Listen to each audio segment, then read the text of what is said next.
Welcome to this explainer. Today, we're taking a really fascinating dive into the actual mechanics of communication.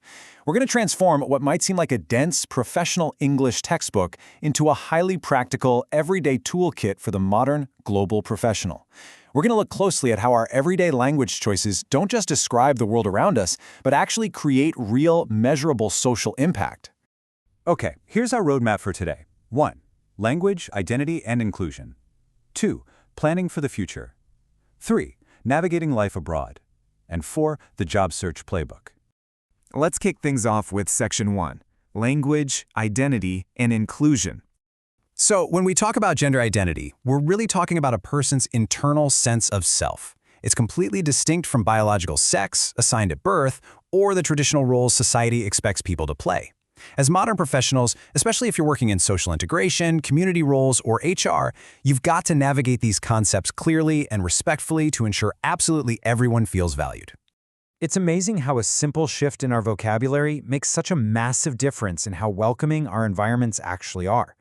Think about moving from gendered terms like policeman or mankind to neutral alternatives like police officer and humankind. It just strips away those built-in biases. And notice that shift from assuming he or she to using the singular they. This isn't just some grammar rule. It completely opens up a space for respect and inclusion, making sure nobody feels invisible when you communicate. Look, writing and speaking inclusively about non-binary individuals profoundly respects their identities. The best practice here? Just avoid making assumptions entirely. Simply asking, hey, what pronouns do you use? Or checking a person's email signature builds immediate trust. It shows you're listening, and it creates a genuinely safe space for non-binary individuals and, well, everyone else you interact with. Let's build on this idea to understand disability. An impairment is a specific health condition, like a loss of vision or a physical limitation. But a disability, the World Health Organization actually defines that as the result of physical and social barriers interacting with that impairment. It's not just a medical issue located in a person's body, it's an environmental and societal one. For instance, a staircase without a ramp is what actually disables a wheelchair user. To put this into perspective, about 15% of people globally live with visible or invisible disabilities. That's a huge portion of the population. This means our professional language must always focus on the person first, not just their condition. We say persons with disabilities rather than the disabled, because a person's identity is vastly more than their medical condition or the barriers they happen to face. Moving right along to Section 2, Planning for the Future. I know, grammar can sometimes feel a bit dry, but stick with me here. Choosing between will, going to, or the present continuous is actually about strategically signaling your level of professional commitment. For example, using will isn't just making a prediction, it's making a promise. Saying we will support all users equally communicates deep intention. Meanwhile, saying we are meeting the user tomorrow shows a fixed, organized plan. These structures are vital tools for making your work and your plans for social improvement visible, organized, and totally credible. Take Jordi Pons, for example. He's a gender equality technician working at the Barcelona City Council. While running a community workshop, he tells his students, "Together we will challenge stereotypes." He perfectly demonstrates how using future tenses is about actively constructing an inclusive community. He's using language to convey a clear, hopeful vision that inspires young people to participate in creating a much better future. And of course, when you're organizing initiatives like Jordi's, you need to document that future planning effectively. Structuring your meeting minutes into 5 clear, actionable steps ensures that every professional discussion actually leads to a tangible result. You move from the general summary of the discussion straight into hard decisions and actions. This assigns responsibility and guarantees that your plans for social change actually leap off the page and into reality. All right, on to Section 3, Navigating Life Abroad. So, have you ever considered a gap year? Securing a working holiday visa opens up massive opportunities to discover new cultures, learn languages, and gain serious independence. But as any global professional knows, it also requires really careful navigation. You have to be prepared to handle culture shock, navigate new social expectations, and sometimes adapt to differing gender norms in a completely new cultural environment. It's thrilling, for sure, but it absolutely requires preparation. Now, just like navigating a new country requires a map, navigating your life choices requires the right linguistic tools. Think of English conditionals as mental frameworks for evaluating your options.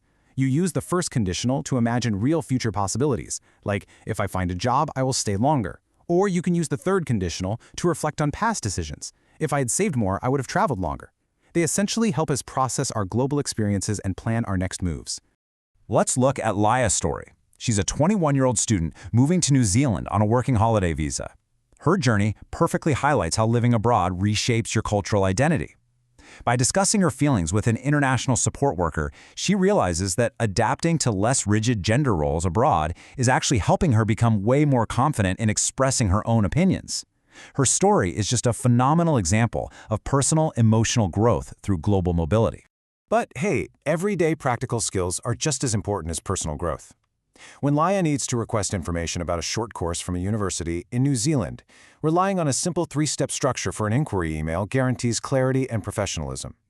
You open with your exact purpose, use the main body for your specific requests, and close with a polite call to action. It's pretty much a foolproof hack for getting the answers you need in global communication. And finally, Section 4, the Job Search Playbook. Whether you're a social integration professional helping a client find work, or you're the one in the hot seat applying for a job yourself, you literally have mere seconds to prove you're the right candidate when an employer looks at your profile. Employers judge quickly. They are scanning for relevance, so absolute clarity and precision are your best friends in this highly competitive phase.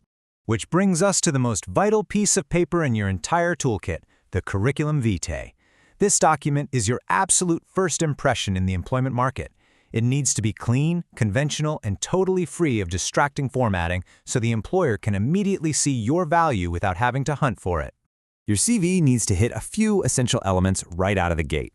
Contact info front and center, prominently displayed. Follow that with your experience in reverse chronological order, so most recent first.